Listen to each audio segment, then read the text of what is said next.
o que você acha que os olhos do urubu procuram? Os olhos do urubu, seja onde ele estiver, o urubu come o quê? Carniça. Então o urubu voa longe, o urubu fica olhando de longe, mas ele procura o quê? Carniça.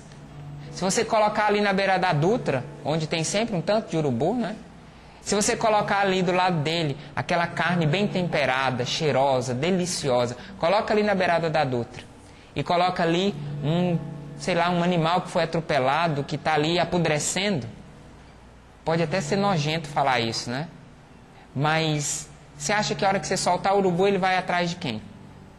Ele não vai atrás do cheiro daquela carne bem temperada, maravilhosa, bonita, enfeitada. O olho do urubu vai na carniça. Por que que o olho do urubu vai na carniça? Porque é o que busca o coração dele. A gente sabe que entre uma carne podre e uma carne bem temperada, melhor é a carne temperada, mas para o urubu, os olhos dele já foram programados para buscar a carniça. Para o urubu é normal, porque para ele é isso, o organismo dele já está preparado para digerir a carniça. Difícil é quando tem adulto, gente com olho de urubu, que vive dentro de casa, que vive no trabalho procurando a carniça do outro. Gente que está o tempo todo tentando mostrar, olha as minhas qualidades aqui, mas a pessoa insiste em ser urubu. Passa pelas qualidades para enxergar a carniça do outro. Gente, e carniça todos nós temos uns para os outros. Defeitos. Aqui eu estou usando a palavra carniça para dizer de limites, de dificuldades, de barreiras que precisam ser transpostas, mas tem gente que se programou para enxergar só o defeito do outro. Gente que já fica igual aqui na Dutra, a estrada que vem até a Canção Nova. Quando a gente passa de carro, tem uma fileira de urubu assim do lado da Dutra. Sabe esperando o quê? Só esperando ter um acidente. Só esperando um animalzinho ser atropelado. Para quê? Para ele poder ir na carniça. Ele não está ali olhando para que não aconteça nenhum acidente. Ele não está ali olhando que o tráfego está acontecendo tranquilamente, dos carros ali, o tráfego dos carros. Não. Ele está esperando a carniça. E por que eu estou falando do urubu? Porque tem gente que é urubu dentro de casa. Tem gente que tem tudo de ser humano, mas o olho é olho de urubu. Porque procura a carniça. E joga para dentro de si sempre as trevas. Vamos aprender com outro animal? Por exemplo, a abelha e o beija-flor. Pode soltar eles onde você quiser. Eles nunca vão procurar a carniça. Eles vão procurar as flores. Eles vão procurar o colorido. E tem vezes que a gente até engana o beija-flor, né, com aquelas florezinhas artificiais, com aquele pouquinho de água doce ali, mas ela vai atrás o beija-flor vai atrás da flor, do colorido. Então, essa é a diferença.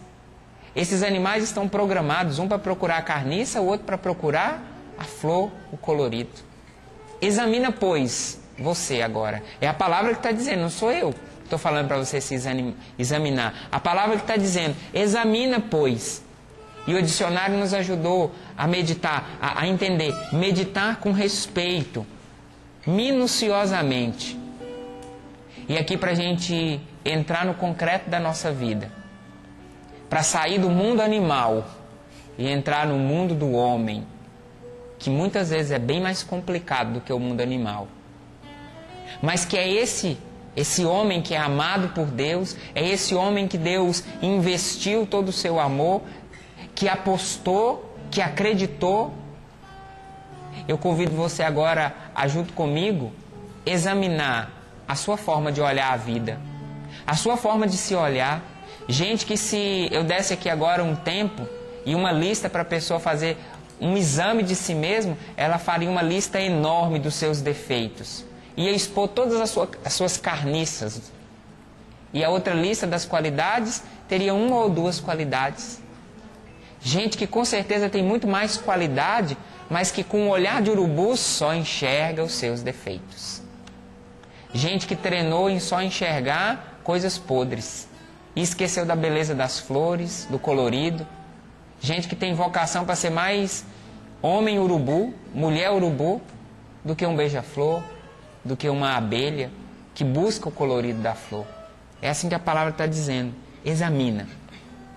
E aí, para fazer esse bom exame, para a gente chegar na forma como Deus nos enxerga, Eu queria convidar você a entender como que o homem, como que o ser humano é capaz de se comportar de uma forma muito mais inteligente do que o urubu. Numa situação bem triste da nossa sociedade hoje, a gente vê em lugares onde tem aqueles lixões, convivendo lado a lado, urubu e ser humano, né? Pessoas que a gente chama de forma errada de catadores de lixo, né? Ali naqueles lugares terríveis onde convive urubu e catador de lixo. Eu queria lançar uma visão sobre essa realidade. O urubu é catador de lixo. O ser humano que está ali naquela condição, misturado naquela sujeira toda, ele tem a capacidade de tirar do lixo coisas boas. Tem gente hoje que vive a partir do lixo, mas ele não está ali para pegar o que tem de pior. Ele está ali naquele lugar, numa condição subhumana, triste, mas ainda existe nele a capacidade de, no meio das coisas piores, encontrar o melhor. Tem gente que fuça aquele lixo ali todo para encontrar o melhor, para encontrar coisas que não estão podres. O que eu estou querendo com essa meditação? Dizer para você ir para o lixo, catar lixo? Não, não é isso. Estou querendo que você enxergue a capacidade que o ser humano tem de não ficar preso àquilo que é podre. A capacidade que o ser humano tem de, diferente do urubu, escolher entre coisas boas para tentar te ajudar a, entre tantas coisas complicadas da nossa vida, difíceis, sujas, tristes, resgatar em você um olhar de esperança. A palavra certa para essas pessoas não é catador de lixo, é reciclador. É pessoa que é capaz de reciclar. E talvez hoje com essa palavra Deus está te convidando a reciclar a sua forma de enxergar. A ter a coragem de meter a mão nesse lixo aí para tirar dele coisas boas. Mas para isso eu preciso deixar de lado aquilo que o meu coração tem buscado, como o urubu que tem buscado carniça. O catador de lixo, aquele que vai reciclar, por que ele vai reciclar? Porque ele tem a capacidade de buscar o melhor no meio do pior. Por que eu toquei em tudo isso? Para falar de alguém que é especialista em buscar no lixo coisas boas. Jesus Cristo foi o primeiro que teve a coragem de descer no nosso lixo, para do lixo tirar o melhor. Isso chama história de salvação. Isso chama misericórdia de Deus, que desce até os miseráveis. Eu, você, pessoas com limites, defeitos, sujeiras, imundícies, para tirar o melhor. Anota aí no seu caderno, não precisa pegar agora não, mas só para te mostrar isso, para você não achar que o padre está ofendendo Deus, falando que ele é catador de lixo, que ele é reciclador. Salmo 113, versículo 7. Depois você vai pegar na sua Bíblia, mas eu quero só ler para você entender isso. Aqui no versículo 7 diz assim, falando a respeito de Deus: Ele ergue da poeira o indigente, da imundície ele levanta o pobre. Em outras traduções da Sagrada Escritura, ainda fala assim: ergue da poeira o indigente e do lixo ele retira o pobrezinho. Por que eu quis pegar isso aqui? Para você ver que eu não estou ofendendo a Deus. Deus teve a iniciativa amorosa de descer no nosso pior, no nosso lixo, para tirar de nós aquilo que nós temos de melhor. Porque eu volto naquilo que eu disse. Os olhos são direcionados para aquilo que busca o coração, e o coração de Deus busca os filhos. O coração de Deus não busca a nossa podridão, o nosso erro, a nossa miséria. O olhar de Deus recai sobre nós buscando o que nós temos de melhor. O olhar de Deus nunca foi um olhar de urubu sobre mim, sobre você, buscando o nosso pior. Os olhos de Deus sempre recaem sobre nós buscando o Filho. Por isso que Deus faz como aquele reciclador, tem a coragem de descer com as mãos dele ali, mexer no nosso pior, mexer no nosso lixo, nas nossas sujeiras, nas nossas feridas, nos nossos pecados, mas não para se encher de sujeira como o urubu que mexe na carniça para se alimentar dela. Deus mexe no nosso pior, no nosso lixo, para encontrar o que nós temos de melhor. essa realidade de sermos filhos de Deus, essa realidade bonita de um Deus que tem coragem de descer no lixo para pegar o nosso melhor. É assim que Deus está nos convidando hoje a nos examinar, a deixarmos de ser urubu e termos a coragem de olhar para nós com esse olhar de misericórdia, porque quem não se olha com misericórdia é incapaz de ter misericórdia do outro. Quem não é capaz de olhar para o seu pior, para tirar o seu melhor, quem não é capaz de contemplar aquilo que tem de lixo, para enxergar lá dentro o Filho de Deus que está tentando e lutando, não consegue enxergar no outro, aí só vê o defeito. É assim, com esse olhar de Deus, com esse olhar de Deus que vai além das nossas sujeiras, esse olhar de Deus que não busca o podre, mas busca o Filho. O mundo faz comigo e com você a valorização do que nós temos de pior. O mundo pega esse ser humano aqui, amado por Deus, e determina esse ser humano a partir do que ele tem de pior. Então, se ele viveu no mundo das drogas, se ele usou droga, o mundo vem e coloca esse erro sobre ele, e essa pessoa passa a ser uma droga de pessoa. Essa pessoa passa a ser determinada a partir do que ela fez de errado. Esse homem aqui que Deus enxerga, mas que um dia cometeu o adultério, o mundo pega isso aqui, as pessoas pegam e esse homem passa a ser um homem adúltero, a ser determinado a partir do erro dele. Aquela pessoa que roubou, seja qual for a sujeira que matou, o mundo pega o nosso erro e joga em cima de nós e nós passamos a ser determinados a partir do nosso pior, um olho de urubu. E o que Deus faz?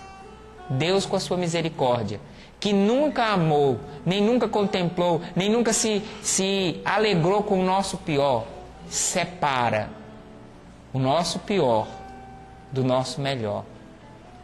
E o que é a misericórdia? É o amor de Deus que se derrama sobre o Filho que Deus enxerga.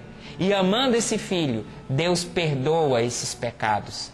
Deus nunca aplaude. A misericórdia não é aplauso para o seu pecado. A misericórdia não é desculpa para você. Se Deus tem misericórdia e Ele me enxerga só o meu melhor, então se Ele tem misericórdia eu vou continuar no meu pecado. Ô ignorante, não é isso. A misericórdia não é desculpa para você continuar no pecado. A misericórdia é justamente esse separar. Não é? Como um carrapato. Já viu como é que o carrapato fica na gente quando a gente pega carrapato? Não tem como negociar com o carrapato, pedir para ele, você fica um pouquinho de lado, me solta um pouco, o carrapato gruda.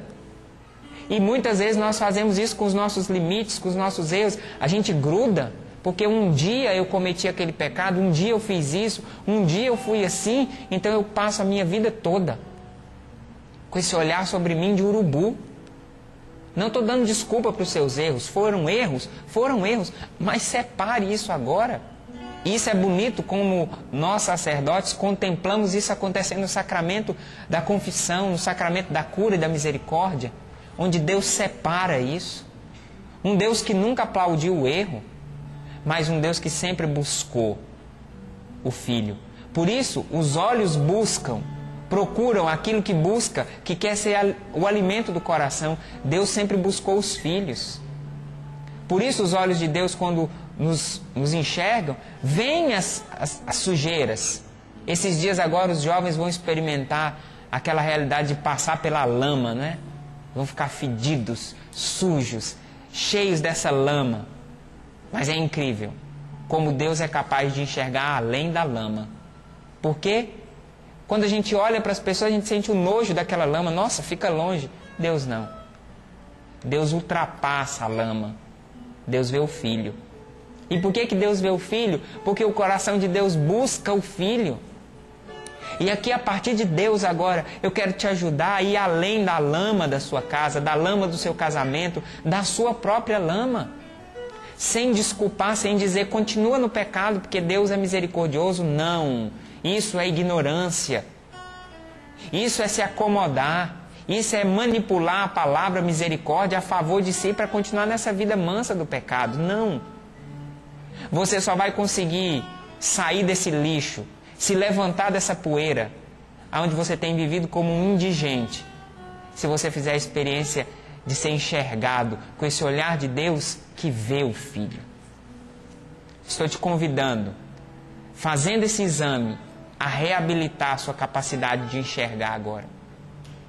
Aqui no livro Fortes na Tribulação, eu vou descrevendo todo esse esforço que nós precisamos fazer para reabilitar a nossa capacidade de enxergar, porque nós fomos adoecendo a nossa forma de enxergar, nós fomos ficando só com a aparência, só com a lama de fora e esquecemos de enxergar o coração.